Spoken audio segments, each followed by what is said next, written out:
ज्यांना असे वाटते आपण आयुष्यात येऊन खूप पाप केलेले आहेत किंवा जन्माला येऊन कळत नकळत आपल्या हातून खूप पाप घडलेले आहेत, त्यांनी एकादशी हे व्रत नक्की करावे.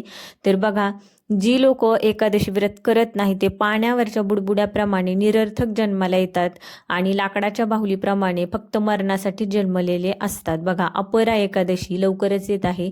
14 तारखेला अपरा एकादशी आहे आणि अपरा या शब्दातच याचा अर्थ दडलेला आहे. बघा, अपरा म्हणजे सीमेच्या पलीकडे, असीमांत किंवा अनलिमिटेड. ठीक आहे. कारण बघा, जे काही आपण या दिवशी व्रत करू एकादशीचं ते आपल्याला सगळ्या पाप पुण्याचा ऱ्हास करते. आता बघा, आपण एखाद्या तीर्थक्षेत्री जातो, तिथे फक्त पाप धुण्यासाठी जातो किंवा आपले पाप कमी व्हावे म्हणून जातो, पण एकादशी व्रत असे आहे जे पाप पुण्याचा क्षय करते किंवा पाप पुण्य नष्ट करते आणि विष्णू लोकाची प्राप्ती करून देते. तर बघा, अपरा एकादशी व्रत हे 14 तारखेला आहे आणि बघा, 13 तारखेपासूनच आपल्याला याचे सगळे नियम पाळायचे आहेत. बघा, याची तिथी जी आहे अपरा एकादशीची 13 तारखेला 2:52 सुरू होईल. त्यामुळे या दिवशी आपल्याला कोणत्याही प्रकारचा तांदूळ किंवा तांदूळापासून बनलेले पदार्थ आपल्याला खायचे नाही येतं, ते वर्ज्य करायचे आहेत. बघा, दुपारीही खायचे नाहीत आणि संध्याकाळीही खायचे नाही येतं.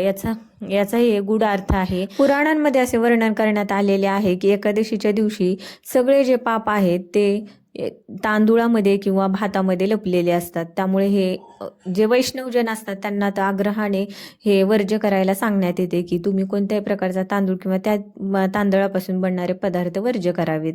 तर बघा, अपरा एकादशी हे असे व्रत आहे की जे आपण युगानुयुगे जे पाप पुण्याचा संचय केलेला असतो त्याचा नाश करते.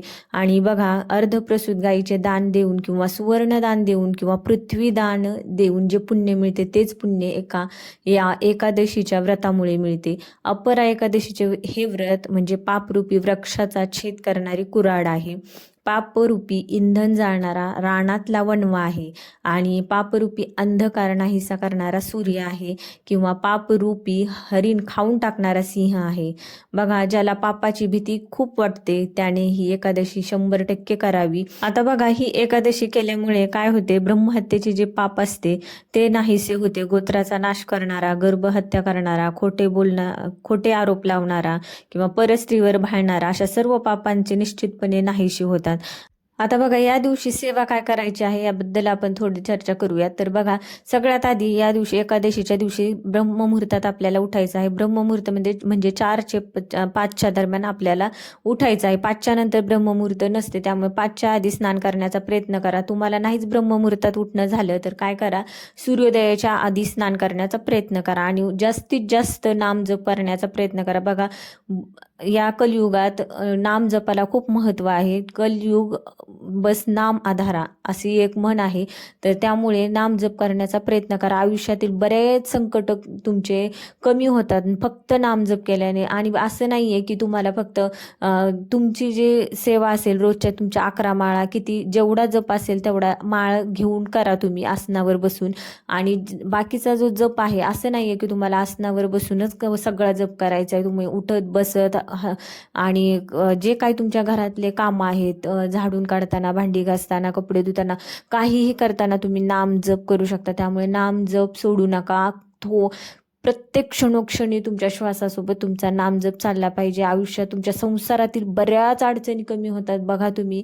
आणि सेवा करायची सोडू नका. तर बघा, आता तुम्हाला सगळ्यात महत्त्वाचं, या दिवशी तुळशीला संध्याकाळी तुपाचा दिवा लावायचा. कमीत कमी 1 तास तरी तुपाचा दिवा जळला पाहिजे. एवढं तूप तुम्ही, गाईचं तूप त्याच्यामध्ये घाला आणि तुपाचा दिवा संध्याकाळच्या टायमिंगला लावा. आणि काय करा, तुमच्या आयुष्यात जर तुम्हाला वाटत असेल घरात खूप दारिद्र्य आहे किंवा पैसा आला तरी कुठे जातो कळत नाही, पैसा यायच्या आधीच त्याला वाटा फुटलेले असतात, लक्ष्मीचा वास घरात खूप कमी झालेला असतं, काही जर वाटत असेल, काहीही असेल, भांडण तंटे घरात कटकटी असतील, तर सगळ्यात महत्त्वाचं तुपाचा दिवा तुळशीला लावायचा आणि 108 प्रदक्षिणा घाला. बघा, एकादशीच्या दिवशी 100% ही सेवा नक्की करून बघा.